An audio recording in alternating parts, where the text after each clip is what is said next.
ანუ რაზე იყოს?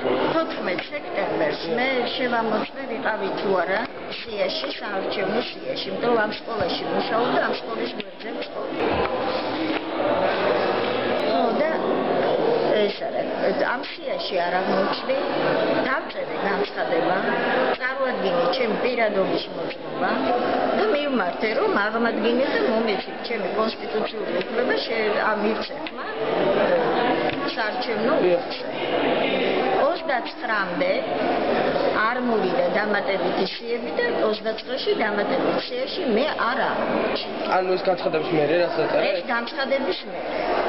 რომ მოვედი დღეს მაინც ვიფიქრე რომ მე ამას წარვადგენ, აქ ვცხოვრობ და მიმაცემინებენ, რომ მეუბნებია თქვენ სიაში არ ახართ, ამიტომ მას ვერ მისცემ. CSKOS ოფიციალურმა წარმომადგენელმა მითხრა წაბრძანდითო CSKOS-ში განცხადებას დაწერთო, იქო რატომ არ ახარ.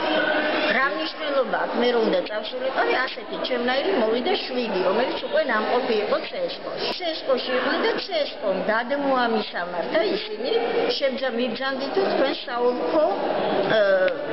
საოლქო უბანს, მერვე საოლქო უბანს ვეყოთ.